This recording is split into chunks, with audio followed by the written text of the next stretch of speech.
चलो बेटा, तो सबसे पहले शुरू करते हैं। 1 मिनट बेटा, ठीक है।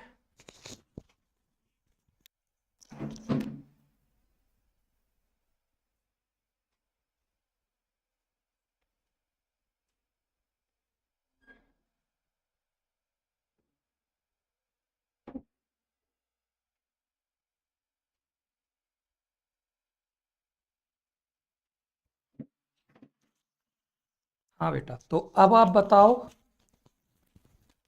कि इंग्लिश में प्रॉब्लम कहाँ होती है।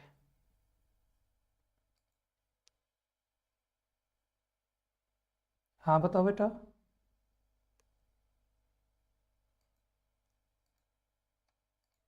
हाँ बोलो समीर।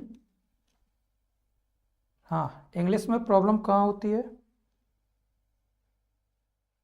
जैसे ग्रामर में। हाँ हाँ, जैसे फॉर एग्जाम्पल।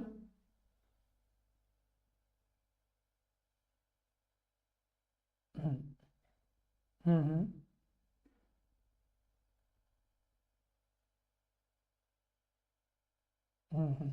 चलो, तो प्रैक्टिस की वजह से है बेटा कि अपन जितनी प्रैक्टिस करेंगे तो उतनी ही तो बोल पाएंगे। प्रैक्टिस ही नहीं करेंगे तो कैसे बोल पाएंगे, है ना। तो चलो अपन शुरू करते हैं ग्रामर से। वैसे ग्रामर के लिए एक पोअम है। क्या है? एक पोअम, है ना। पोअम है बेटा, वो उसको हम बोलते हैं पोअम, ठीक है ना। क्या बोलते हैं? पोअम, ठीक है ना। तो थोड़ा सा समझ लेते हैं इसका कि ग्रामर क्या है एक्चुअली। तो ये बहुत ही बेसिक पीडीएफ है हमारे पास, जिसमें थोड़ा सा बताया गया है। Here's an old children's rhyme about the 8 parts of speech. अपन को सबको पता है कि there are 8 parts of speech in grammar. Grammar में कितने पार्ट्स ऑफ स्पीच हैं? 8 हैं, है ना। It gives you an idea of what grammar is about, ठीक है। तो ये हमें एक आइडिया, एक जनरल बेसिक नॉलेज देता है कि ये आखिरकार जो पार्ट्स ऑफ स्पीच हैं ये होती क्या है एक्चुअल में। तो इस पोअम के माध्यम से बिल्कुल बेसिक नॉलेज हम समझते हैं, बेसिक सी इंफॉर्मेशन हम लेते हैं। जैसे every name is called a noun. हमें सबको पता है कि व्हाट इज नाउन। तो नाउन को हम डिफाइन करते हैं कि नाउन क्या होते हैं। नाउन नेमिंग वर्ड्स होते हैं, है ना। तो नाउन को हमें एकदम से डिटेल में नहीं समझना है। हमें ये याद रखना है कि नाउन जो होते हैं वो क्या होते हैं? नेमिंग वर्ड्स होते हैं। एज जैसे कि field and fountain, street and town. तो ये सब क्या है? नाम है। जैसे फील्ड, फील्ड मीन्स मैदान, फाउंटेन मीन्स झरना, स्ट्रीट मीन्स गली या रोड, एंड टाउन मीन्स शहर। In place of noun the pronoun stands. By chance हमारे सेंटेंस में जो हम सब्जेक्ट यूज करते हैं, कभी नाउन का भी यूज करते हैं, कभी कभी प्रोनाउन का भी यूज करते हैं। तो प्रोनाउन क्या होते हैं? अगर हम नाउन के बदले जो दूसरे शब्द उपयोग करते हैं सेंटेंस में, उनको क्या बोला जाता है? प्रोनाउन बोला जाता है। एज जैसे कि he and she, it, they, we, you, है ना। As he and she can clap their hands. तो ये पोअम है और ये राइमिंग इनके पीछे मिलाई जा रही है, मतलब लय। The adjective describes a thing. जो एडजेक्टिव होता है, जो विशेषण होता है, उसका काम क्या होता है? वस्तु को क्या करना? वस्तु का वर्णन करना। Describes a thing as magic wand और bridal ring. Magic wand means क्या होता है? जादुई छड़ी। ब्राइडल रिंग मीन्स क्या होता है? जो एक अंगूठी होती है, ठीक है ना, शादी में जो उपयोग की जाती है रिंग, उसे बोलते हैं अंगूठी। Most verbs mean action. जो वर्ब का काम होता है, जो वर्ब्स होती हैं हमारी, वो क्या होती हैं? एक्शन, समथिंग डन, जिनसे हमें पता चलता है कि कोई काम हो रहा है, या जिनके द्वारा हम किसी काम के होने का बोध कराते हैं, उनको हम बोलते हैं वर्ब्स। जैसे to read and write, to jump and run, ये हमारी सब क्या है, वर्ब है, जिनको हम देख सकते हैं कि ये काम ऐसा होता है। How things are done, the adverbs tell. जो क्रिया विशेषण होता है, क्रिया विशेषण का क्या काम होता है, जो हमारे वर्ब्स हैं, जो हमारी एडजेक्टिव्स हैं, इनकी विशेषता को बताना। जैसे कि कोई काम कैसे हो रहा है, एज, क्विकली, स्लोली, वेडली, वेल, तो ये काम कौन करता है, एडवर्ब्स करते हैं। फिर इसके आगे आता है द प्रपोजिशन शोज रिलेशन। जो प्रपोजिशंस होते हैं, जो सेंटेंस में हम प्रपोजिशंस का यूज करते हैं नाउन को या फिर प्रोनाउन को एक दूसरे से कनेक्ट करने के लिए, बाकी के रेस्ट ऑफ वर्ड्स जो होते हैं सेंटेंस में उनको कनेक्ट करने के लिए, उनको प्रपोजिशन बोलते हैं, जैसे इन, एट, और, फॉर, है ना। फिर होता है conjunction join in many ways. तो जो कंजंक्शंस का काम होता है, जो योजक शब्द होते हैं, इनका काम होता है वर्ड्स को जोड़ना, सेंटेंसेस को जोड़ना, है ना। तो conjunctions join in many ways sentences, words or phrases and phrases. The interjection cries out, जो interjection words होते हैं, heed, interjection words जैसे hurray, bravo, alas, है ना, तो इनको बोलते हैं interjection words। तो ये एक राइम है, एक पोअम है, जिसके माध्यम से ग्रामर की जो 8 पार्ट्स ऑफ स्पीच हैं उनको समझाने का प्रयास किया गया है।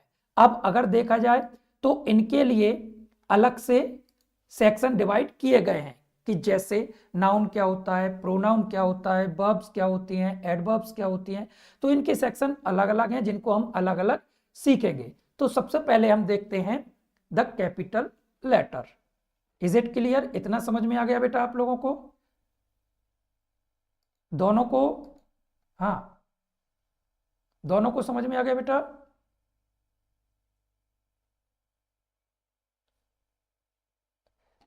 बेटा आप बोलो, क्या नाम?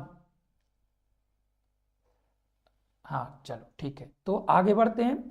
तो नेक्स्ट हमारा है कैपिटल लेटर्स। तो हमें कैपिटल लेटर्स और स्मॉल लेटर्स शुरू से हमने स्कूल से ही सीखे हैं। तो कैपिटल लेटर्स क्या होते हैं जनरली, जो कैपिटल लेटर्स तो हमें पता है, लेकिन इनका यूज कहाँ करना है, कैसे करना है, ये जनरली हमें पता नहीं होता। तो हम क्या करते हैं, लिखने में, बोलने में तो दिक्कत नहीं होती, लेकिन लिखने में जरूर हमसे क्या हो जाती है, गलती होती है। तो the capital letters is also called a big letter और अपर केस लेटर। तो जो कैपिटल लेटर्स होते हैं इनको हम क्या बोलते हैं, कैपिटल लेटर्स को बिग लेटर के नाम से भी जाना जाता है और अपर केस लेटर के नाम से भी जाना जाता है। और समटाइम्स जस्ट अ कैपिटल, कभी कभी हम उनको क्या बोल देते हैं, कैपिटल।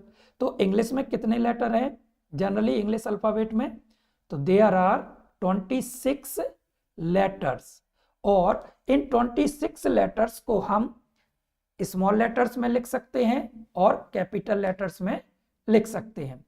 तो क्वेश्चन आता है, क्वेश्चन मतलब कि when do you use a capital letters, कि हमें कैपिटल लेटर्स का यूज कहां करना चाहिए, where should we use a capital letters in our writing, लिखते समय हमें कैपिटल लेटर्स का यूज कहां करना चाहिए।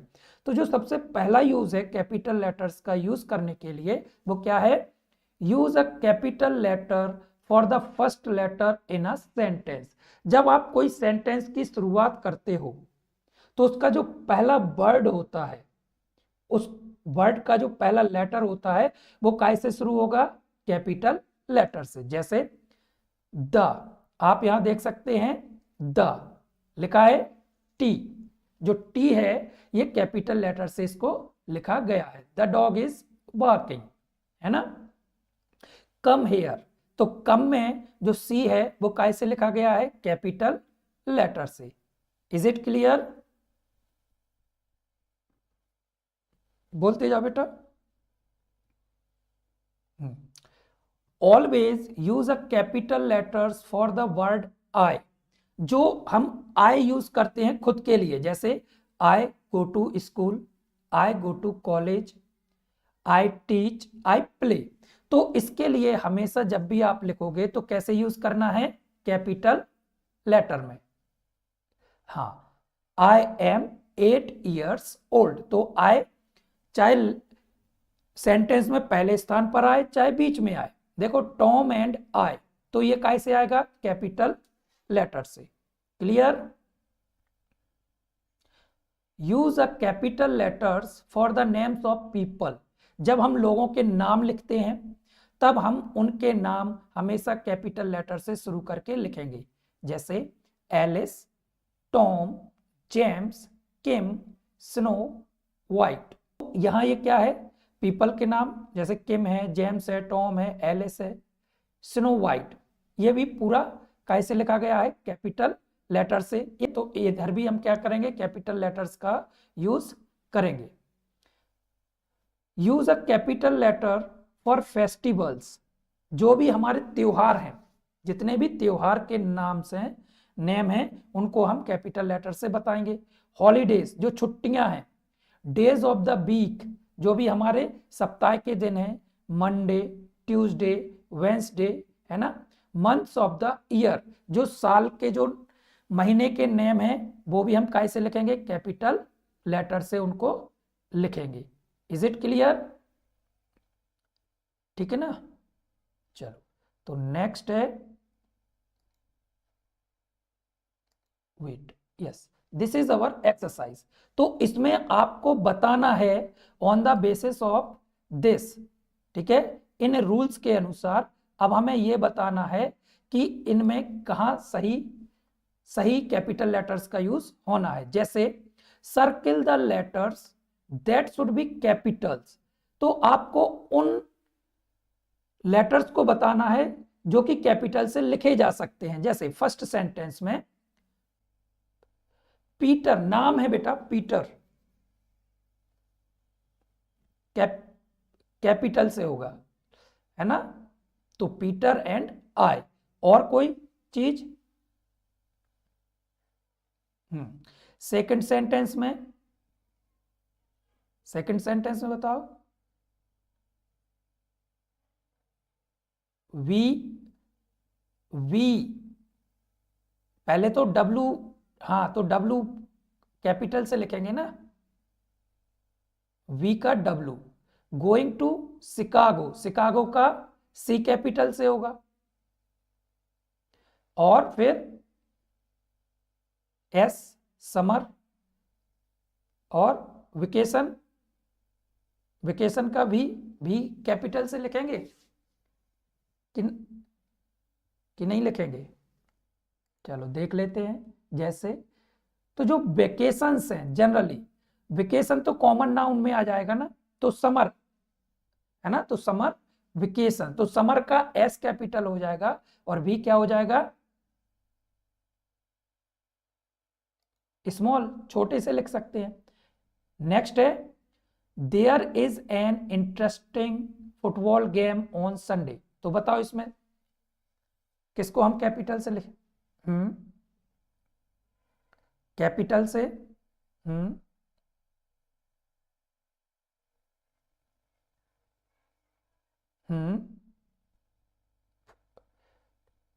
एस कैपिटल से हो जाएगा। नेक्स्ट है, Jason lives on Thomson Avenue, तो बताओ इसमें क्या कैपिटल से होगा?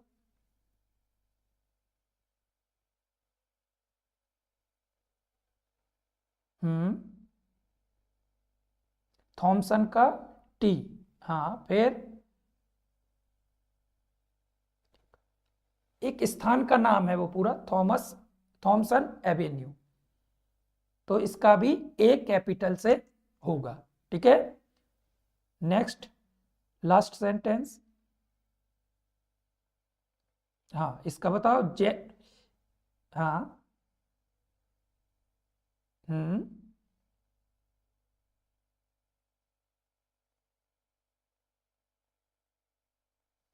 जनवरी ही केवल जनवरी का जे कैपिटल से होगा। ठीक है।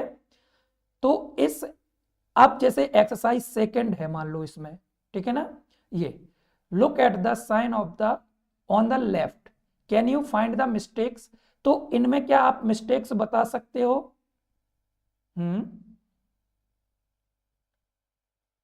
क्या मिस्टेक्स हैं?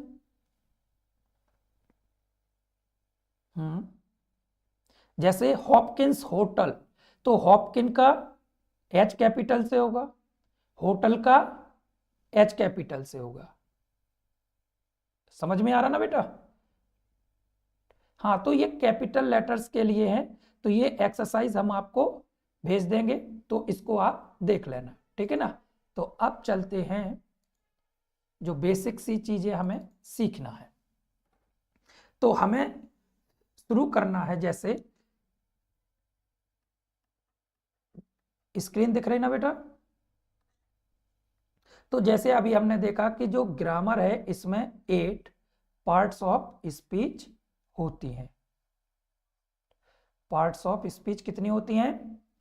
8 होती हैं, है ना। Noun, pronoun, verb, adverb, adjective, ये सारी पार्ट्स ऑफ स्पीच है।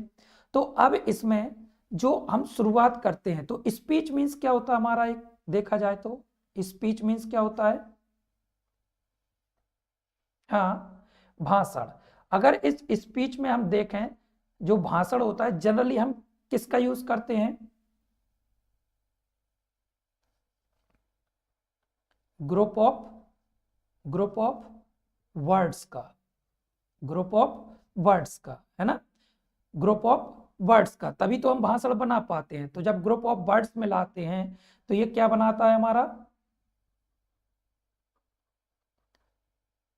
सेंटेंस। क्या बनाता है? सेंटेंस तभी तो बनेगा ना। और ये सेंटेंस मिलकर एक पैराग्राफ को बनाएंगे, है ना। सेंटेंस मिलकर क्या बनाएंगे? पैराग्राफ। और पैराग्राफ से क्या बनेगा बेटा अपना? एक मिनट बेटा रुको, एक मिनट, कौन था? एक मिनट बेटा देख लें हम।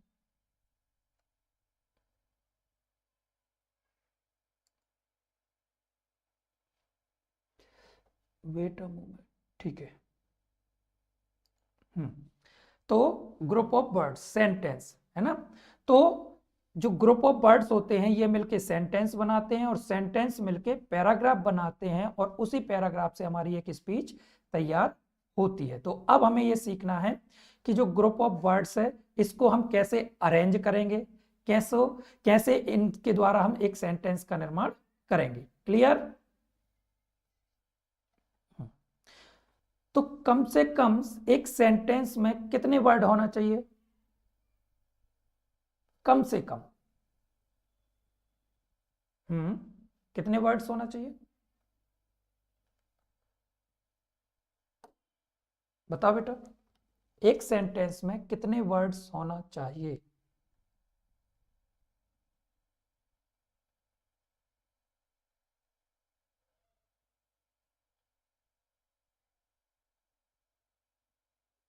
हाँ बताओ बेटा।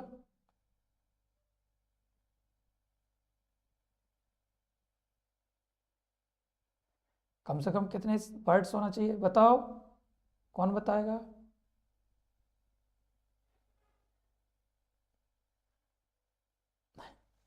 अरे बेटा इतने नहीं होना चाहिए, 2 वर्ड्स में ही काम हो जाएगा।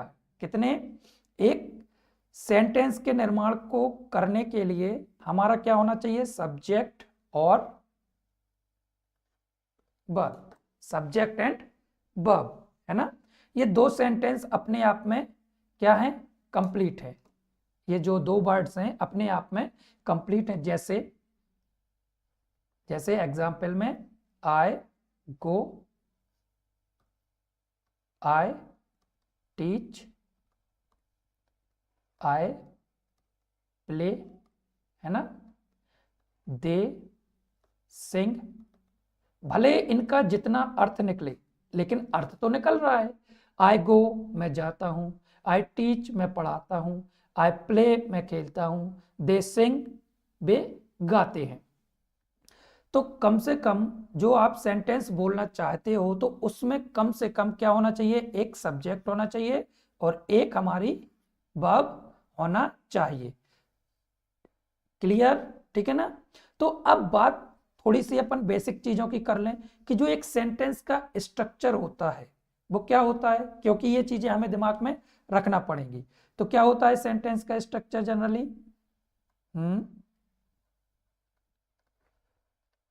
क्या होता है बेटा?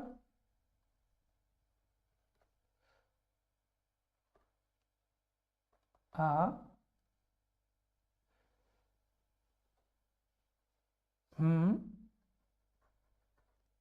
सब्जेक्ट, वर्ब एंड ऑब्जेक्ट, है ना।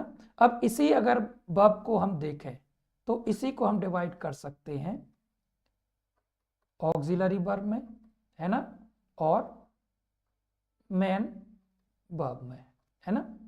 ठीक है, तो ये मेन वर्ब जिनके द्वारा हम जैसे मान लो प्ले, खेलना, पढ़ना, लिखना, सोना, बैठना, ये मेन वर्ब हो गई।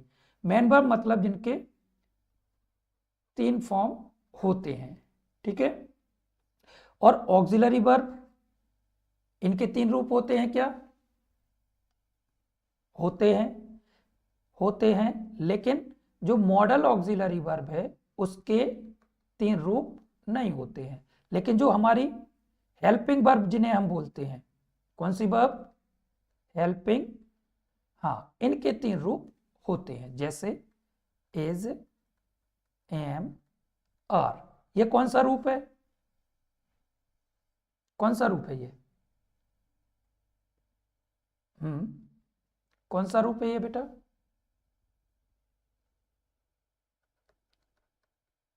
ये फर्स्ट है। इसी का सेकंड कौन सा होगा?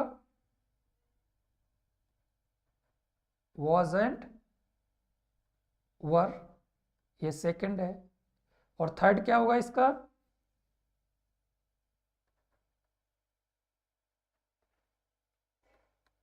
क्या होगा इसका थर्ड?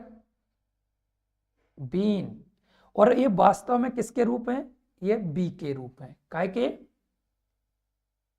बी वर्ब के। क्लियर? ठीक है,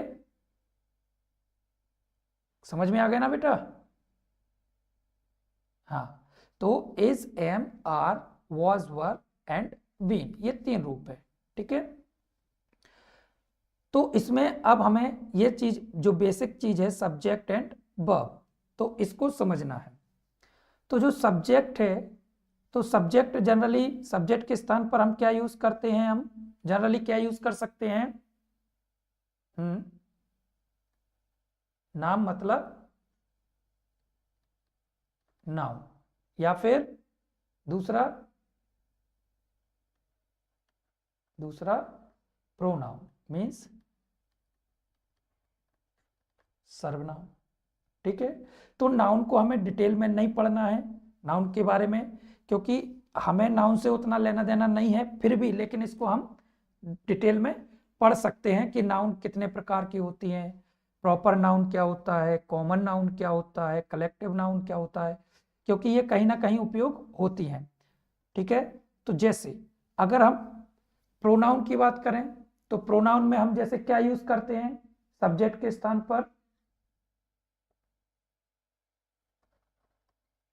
ही, सी, इट, दे, हाँ, और वी, यू, आई, और भी यूज करते हैं क्या? तो ये हमारे प्रोनाउन है। क्या है ये?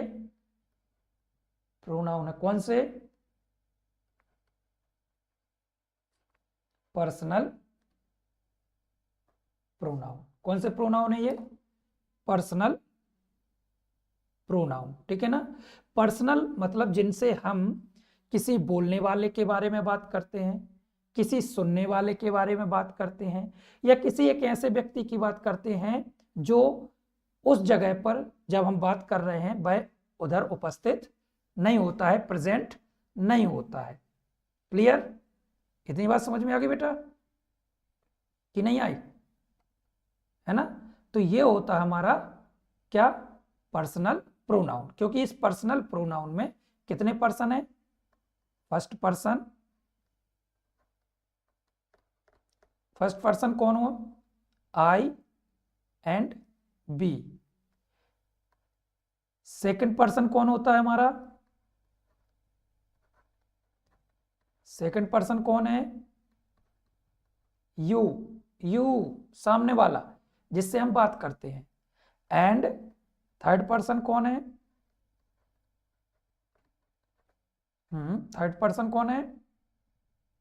ही, सी, इट और दे। ये हमारे थर्ड पर्सन में आते हैं। क्लियर? अगली बात समझ में कि नहीं आई? तो कहने का मतलब ये है कि जनरली हम जो सेंटेंस बोलते हैं, लिखते हैं, उनमें हम इनका कॉमन ज्यादा यूज करते हैं, पर्सनल प्रोनाउन का, है ना? या किसी का नाम लेते हैं, या ये आई, बी, यू, दे, इनके द्वारा सेंटेंस बनाते हैं, या इनके द्वारा बने हुए सेंटेंसेस को हम पढ़ते हैं या देखते हैं अपने डे टू डे लाइफ में। ऐसा ही है कि नहीं? क्लियर? तो अब ये चीज है कि ये तो हो गया आपका सब्जेक्ट, और एक चीज हमने देख ली वर्ब। ये दो चीजें, मतलब अभी बेसिक सी चीज बता रहे हैं। अब लेकिन कभी कभी हम सेंटेंसेस में ये चीजें तो आती हैं, लेकिन कभी हम देखते हैं, मान लो ही रन्स फास्ट, और कभी कभी हम देखते हैं इज ही टीचिंग मैथ्स। मान लो ये सब्जेक्ट का नाम है तो हम कैपिटल से लिखेंगे इसको। तो अब अगर हम इसको देखें, ये भी एक सेंटेंस है और एक ये भी सेंटेंस है, तो क्या अंतर है दोनों सेंटेंसेस में?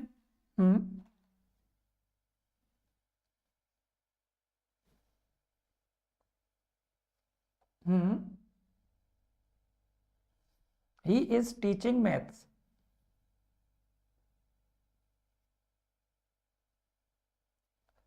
ये दोनों किस प्रकार के सेंटेंसेस हैं? बताओ बेटा। ये डिक्लेरेटिव है। कौन सा सेंटेंस है ये? डिक्लेरेटिव। और ये इंटेरोगेटिव। ये कौन सा है? इंटेरोगेटिव। तो क्या है कि जब हम बोलते हैं, लिखते हैं, पढ़ते हैं, तो ये सारे सेंटेंसेस एक ही जगह पर हमें मिलते हैं। कभी डिक्लेरेटिव सेंटेंसेस मिलते हैं, कभी इंटेरोगेटिव मिलते हैं, कभी ऑप्टेटिव मिलते हैं, ठीक है, कभी ऑप्टेटिव मिलते हैं। तो हमें इनके बारे में पता होना चाहिए, तभी तो हम उनको समझ पाएंगे कि ये है क्या और क्या नहीं है। तो जो सबसे पहला जो स्ट्रक्चर हमने लिखा है,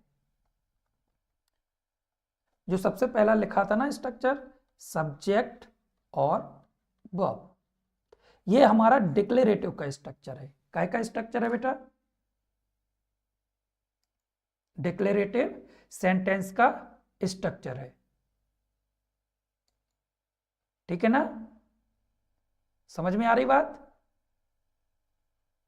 एक मिनट।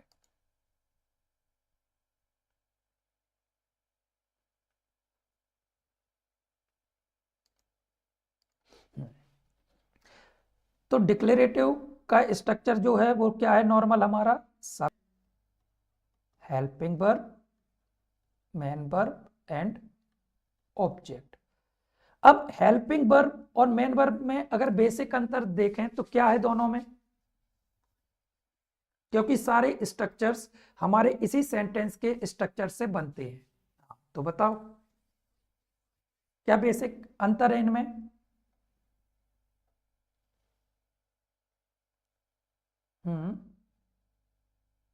देखो, जो हमारी हेल्पिंग वर्ब्स होती हैं जनरली, इनका काम क्या होता है? टेंस को बताना। किसको बताना? टेंस को। टेंस मतलब कि ये प्रेजेंट है, कि पास्ट है, कि फ्यूचर है। ये काम होता है हेल्पिंग वर्ब के द्वारा, हमें पता लग जाता है, क्योंकि मेन वर्ब से हम एग्जैक्टली पता नहीं कर पाते हैं, क्योंकि मेन वर्ब की हमें first form, second form and क्या, थर्ड फॉर्म, जब हमें ये क्लियर पता होते हैं तब हम एक अनुमान लगा सकते हैं कि ये कौन से टेंस का वाक्य है। लेकिन जब हेल्पिंग वर्ब साथ में आती हैं तो वो हेल्पिंग वर्ब्स हमें मदद करती हैं टेंस को पहचानने में। क्लियर बेटा, इतनी बात समझ में आ गई कि नहीं आई? जैसे अभी जैसे हमने लिखा ही इज मेकिंग टी, तो इस इज के द्वारा हम ये तो बता सकते हैं कि ये कौन सा टेंस है। कौन सा टेंस है इज के द्वारा? प्रेजेंट का। इतना तो समझ में आ गया हमें कि इज, एम, आर जो ये सहायक क्रियाएं हैं, जो ये हेल्पिंग वर्ब्स हैं, ये प्रेजेंट टेंस को रिप्रेजेंट करती हैं। क्लियर? ठीक है। अगर हमने लिखा ही मेक्स टी, मान लो अब इसमें हमने इज नहीं जोड़ा, तो अगर वर्ब का हमें पता है कि ये फर्स्ट फॉर्म है, फर्स्ट फॉर्म है, तो हम बता सकते हैं कि ये कौन सा टेंस है, तभी हम बता सकते हैं क्लियरली, है ना? तो ये कौन सा टेंस है बताओ? ही मेक्स टी प्रेजेंट है। प्रेजेंट है, शायद नहीं, कंफर्म है, प्रेजेंट है, क्योंकि इसमें क्या चल रहा है? V1 चल रहा है, फर्स्ट फॉर्म चल रहा है, प्लस एस या ES, ये अलग रूल्स हैं, है ना? तो अगर मेन वर्ब अकेली है किसी सेंटेंस में, तो हमें फिर उसके फर्स्ट फॉर्म सेकंड फॉर्म को देखकर ही हम बता पाएंगे कि उसका कौन सा टेंस का कौन सा प्रकार है, क्योंकि third form without helping verb के नहीं आता है। थर्ड फॉर्म के साथ कोई ना कोई हेल्पिंग वर्ब जरूर आती है सेंटेंस में। क्लियर? ठीक है। तो जो हमारी हेल्पिंग वर्ब्स हैं ये कौन कौन सी हैं? Is, am, are. किसके लिए? कौन से टेंस के लिए? प्रेजेंट के लिए। वॉज एंड वर, ये किसके लिए? पास्ट के लिए। अब फ्यूचर के लिए क्या चलेगा? तो फिर जो हमारा फ्यूचर टेंस है उसके लिए क्या चलेगा? इसके लिए सहायक क्रिया चलती है विल। क्या चलती है? विल, और इसमें बी का हम यूज करते हैं। फिर इसके जो बी के फॉर्म हैं इज, एम, आर, वॉज, वर, इनका यूज नहीं करते, बी को खुद विल के साथ में क्या करते हैं? यूज करते हैं। ठीक है। तो अगर हम आपसे बोलें कि इज हेल्पिंग वर्ब का यूज करके कोई 5 सेंटेंस बनाओ, तो बनाओ। क्या बनाओगे? हाँ बोलो समीर, हाँ बोलो। इज, केवल हेल्पिंग वर्ब इज वर्ब का यूज करके आपको सेंटेंस बोलना है।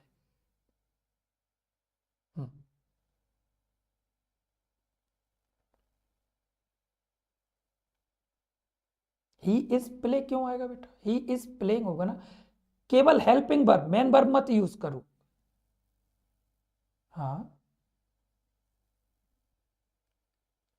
मेन वर्ब यूज नहीं करना, मेन वर्ब को यूज नहीं करना है।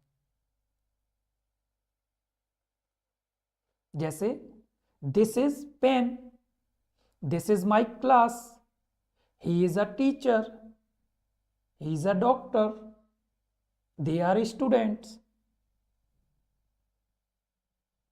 समझ में आ रही ना बात कि नहीं आ रही? अच्छा, ये नहीं आ रही, चलो कोई बात नहीं। हमने बोला कि केवल हेल्पिंग वर्ब, तो जैसे सेंटेंस का स्ट्रक्चर है जो हमारा डिक्लेरेटिव सेंटेंस है, subject, helping verb, main verb and object, तो हमने बोला कि आपको मेन वर्ब का यूज नहीं करना है, केवल हेल्पिंग वर्ब का यूज करना है। तो अभी हमने आपके लिए प्रेजेंट की सहायक क्रियाएं लिख के दी, पास्ट की लिख के दी एंड फ्यूचर की लिख के दी कि नहीं दी? तो अब हमने बोला कि केवल सब्जेक्ट, हेल्पिंग वर्ब का यूज करके आपको बोलना है। तो आप बोल सकते हो, जैसे सब्जेक्ट के तौर पर क्या यूज कर सकते, कुछ भी यूज कर लो आप। आई एम, मान लो समीर, लो, आई एम समीर, तो हेल्पिंग वर्ब का यूज हो गया कि नहीं हो गया? हमने मेन वर्ब का यूज किया ही नहीं। आई एम समीर, आप क्या बना सकते हो? I am a student, I am a student, ये भी बन गया। ही is a teacher, he is a teacher. जैसे ही वॉज माई फ्रेंड। तो प्रेजेंट और पास्ट, समझ में आ रही बात कि नहीं आ रही? क्लियर? तो बनाओ, वाक्य बनाओ बेटा, बोलो। हम्म,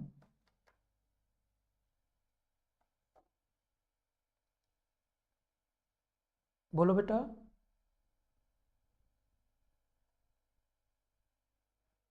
बोलो ना, वाक्य नहीं आ रहे, क्यों नहीं आएंगे?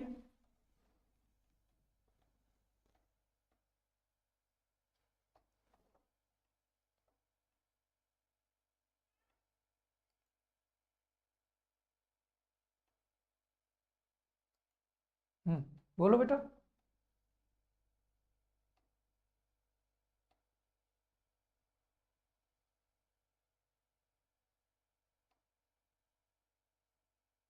नहीं आ रहे सेंटेंस? चलो कोई बात नहीं, ठीक है। तो आज आप इनको करना, ठीक है ना? हाँ, तो आप इनको क्या करना, आज थोड़ी सी प्रैक्टिस करना, ठीक है? आज के लिए बस हम इतना ही कर रहे हैं, ठीक है?